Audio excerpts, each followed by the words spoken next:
اعوذ باللہ من الشیطان الرجیم بسم اللہ الرحمن الرحیم اطیعوا اللہ و اطیعوا الرسول، اللہ کا حکم مانو اور رسول اللہ صلی اللہ علیہ وسلم کے فرما بردار ہو جاؤ۔ اللہ کا حکم قرآن پاک اور نبی کریم صلی اللہ علیہ وسلم کی فرما برداری، آپ صلی اللہ علیہ وسلم کی اطاعت آپ صلی اللہ علیہ وسلم کا طریقہ کار ہے۔ اسی لیے اللہ تعالیٰ نے نبی کریم صلی اللہ علیہ وآلہ وسلم کو ساری انسانیت میں سے سب سے افضل بنایا، اور آپ صلی اللہ علیہ وسلم کا مقام اللہ تعالیٰ نے فرمایا کہ اے محبوب پیغمبر، میں نے آپ کا ذکر بلند کر دیا ہے، تو بارہ بان اللہ کا ذکر رکھ، کیونکہ اللہ نے اپنا محبوب بنایا اور فرمایا کہ جو تجھے پسند کرتا ہے ہم اس کو محبوب بنا لیتے ہیں، لیکن جو تمہیں پسند نہیں کرتا وہ اس کو ہم پسند نہیں کرتے۔ تو اللہ تعالیٰ کی پسند نبی کریم صلی اللہ علیہ وسلم کی اطاعت میں ہے۔ جس نے آپ صلی اللہ علیہ وسلم کی اطاعت کی وہ اللہ کا محبوب بن گیا۔ ہمارے سامنے مثالیں ہیں صحابہ کرام کی، تو صحابہ کرام درجہ بدرجہ سب سے افضل ہستی صحابہ کرام میں ابو بکر صدیق رضی اللہ عنہ، اس کے بعد عمر، اس کے بعد عثمان، اس کے بعد علی رضی اللہ عنہما۔ تو ہمیں ان لوگوں سے سب کو سیکھنا چاہیے کہ انہوں نے نبی کریم صلی اللہ علیہ وسلم کی اطاعت کی، تو آج ان کا مقام اللہ کی جنتوں میں ہے، سب سے افضل ہستیاں ہیں وہ۔ تو ہمیں بھی چاہیے کہ ان کے نقش قدم پہ چلتے ہوئے آپ صلی اللہ علیہ وسلم کی اطاعت کریں جیسے انہوں نے اطاعت کی، کیونکہ صحابہ کرام ہمارے لیے ایک معیار حق ہے، ایمان کا حصہ ہے، کیونکہ ان کے ذریعے ہمارے تک دین اسلام، نبی کریم صلی اللہ علیہ وسلم کے جتنے بھی طریقے ہیں وہ ہمارے تک پہنچے۔ تو ہمیں صحابہ کرام سے بھی محبت کرنی چاہیے، اہل بیت سے بھی، اور نبی کریم صلی اللہ علیہ وسلم کی اطاعت نہیں چھوڑنی چاہیے۔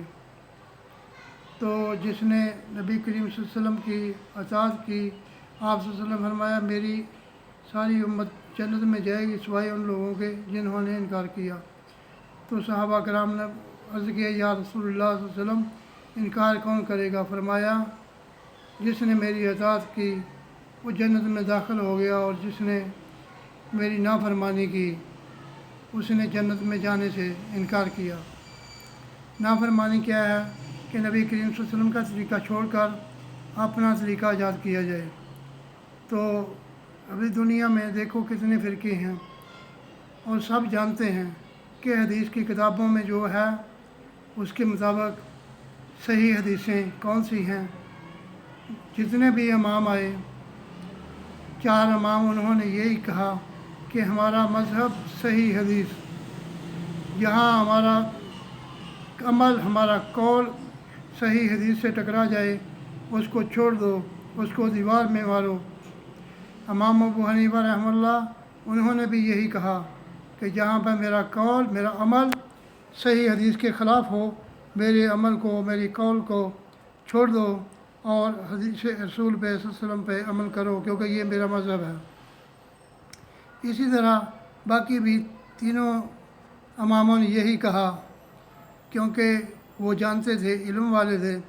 کہ اگر نجات ہے تو نبی کریم صلی اللہ علیہ وسلم کی اطاعت میں ہے، کیونکہ اللہ تعالیٰ نے اپنے نبی کو وہ مقام دیا ہے کہ آپ صلی اللہ علیہ وسلم کی کوئی بات نہیں مانتا تو وہ جنت کا حقدار نہیں، کیونکہ آپ صلی اللہ علیہ وسلم کو اللہ تعالیٰ نے دنیا میں سب سے زیادہ مقام دیا، سب سے زیادہ محبت آپ صلی اللہ علیہ وسلم کے ساتھ ہے۔ تو اللہ تعالیٰ فرماتا ہے جو میرے نبی سے محبت کرتا ہے وہ میرے نبی کی بات بھی مانے، لیکن نعرے لگانے سے اوپر سے، اور جب بات ماننے کی آتا ہے وقت سنت پہ چلنے کا، تو اس وقت ہم کہتے ہیں نہیں یہ ہمارے امام نے کام نہیں کیا۔ تو ایسا کام نہیں چلے گا۔ ایسے اللہ تعالیٰ کو یہ عبادت، ایسی کوئی عبادت، ایسی نماز اللہ تعالیٰ قبول نہیں کرتا، کیونکہ جن لوگوں نے صحیح حدیثوں پہ عمل کیا ان میں صحابہ کرام، اس کے بعد تابعین، تبع تابعین، اور یہ شیخ عبد القادر جیلانی رحمۃ اللہ، پھر جن لوگوں نے حدیثیں محدثین نے جمع کی، حدیثوں پہ عمل کیا اور اس کو لوگوں تک صحیح حدیثیں لوگوں تک پہنچائیں، ان کا عمل دیکھ لیجئے۔ امام بخاری، امام ابو داؤد، ترمذی، نسائی، یہ سب صحیح حدیثوں پہ عمل کرتے، ویسے ہی نماز پڑھتے، اور ہمیں بھی چاہیے کہ نبی کریم صلی اللہ علیہ وسلم کی اطاعت کرنی چاہیے۔ اور آپ یہ سب فرقے مانتے ہیں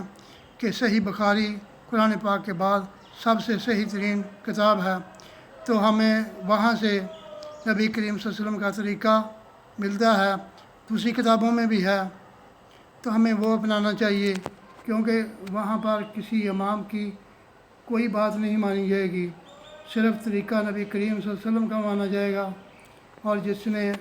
اللہ کے نبی سے واقعی محبت کرنی ہے تو ان کو صحیح حدیثوں پہ عمل کرنا چاہیے، اور کیونکہ جو آدمی نبی کریم صلی اللہ علیہ وسلم کی اطاعت کرتا ہے وہ اللہ کا محبوب بن جاتا ہے، اور جس نے آپ صلی اللہ علیہ وسلم کی اطاعت چھوڑ دی تو اس نے جنت کا راستہ چھوڑ دیا۔ تو اسی طرح قرآن پاک کی ایک اور آیت ہے، اور جو لوگ اللہ اور اس کے رسول کی فرما برداری کریں، اللہ سے ڈریں اور اس کی نافرمانی سے بچیں تو وہی لوگ کامیاب ہیں۔ تو پھر وہی بات آتی ہے کہ اللہ اور اس کے رسول کی فرما برداری کرنی ہے، آپ صلی اللہ علیہ وسلم کا حکم، آپ صلی اللہ علیہ وسلم کا طریقہ جو ہے اپنائے گا وہ کامیاب ہوگا، اور جس نے آپ صلی اللہ علیہ وسلم کے طریقے کو ناپسند کیا اس نے جنت کو ٹھکرا دیا۔ اس لیے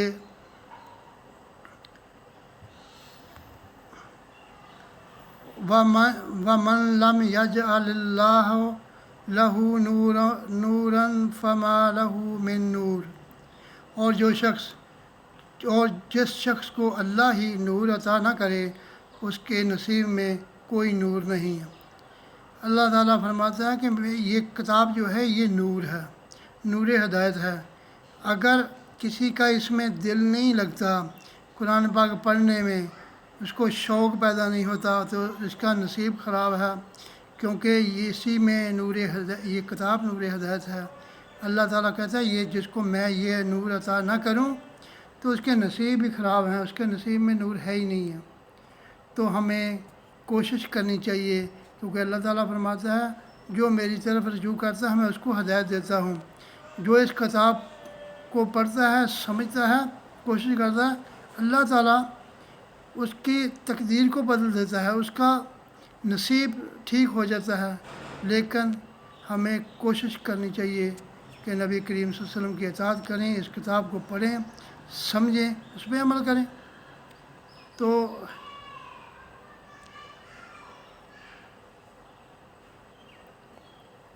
وَيَضْرِبُ اللَّهُ الْأَمْثَالَ لِلنَّاسِ، اور اللہ لوگوں کے فائدے کے لیے تمثیلیں بیان کرتا ہے، مثالیں۔ اللہ تعالیٰ یہ جو قرآن پاک میں جتنے بھی واقعات ہیں یہ ہمیں سمجھانے کے لیے مثالیں دے دے گے۔ اللہ تعالیٰ نے ہمیں سمجھا کہ یہ لوگ کامیاب ہو جائیں، لیکن کامیابی اس کو ملتی ہے جو آدمی کوشش کرتا ہے، اللہ سے توبہ استغفار کرتا ہے اور نبی کریم صلی اللہ علیہ وسلم کے طریقے کو پسند کرتا ہے۔ اور جن لوگوں کو نکاح کے مواقع میسر نہ ہوں وہ پاک دامنی کے ساتھ رہے یہاں تک کہ اللہ اپنے فضل سے انہیں بے نیاز کر دے۔ اللہ تعالیٰ قرآن پاک میں فرماتا ہے کہ جو لوگ نکاح کرنے کی طاقت نہیں رکھتے، استطاعت نہیں ہے، ان کے پاس پیسہ نہیں ہے، وہ خرچہ نہیں کر سکتے، تو ان کو پاک دامن رہنا چاہیے، اللہ کا ذکر میں رہنا چاہیے، مصروف رہنا چاہیے، روزے رکھنے چاہیے، کیونکہ ایک حدیث میں ہے آپ صلی اللہ علیہ وسلم نے فرمایا کہ جن لوگوں کے پاس طاقت نہیں ہے نکاح کرنے کی، ان کو چاہیے کہ وہ روزے رکھے، کیونکہ روزہ جو ہے انسان کی نظر، انسان کا دل کو پاک رکھتا ہے، شیطان کے جتنے بھی وار ہیں ان سے بچ جاتا ہے۔ تو ہمیں اللہ تعالیٰ اپنی رحمت سے شیطان سے بچائے، اور اللہ تعالیٰ ہمیں نبی کریم صلی اللہ علیہ وسلم کی اطاعت کرنے کی توفیق عطا فرمائے۔ آمین یا رب العالمین۔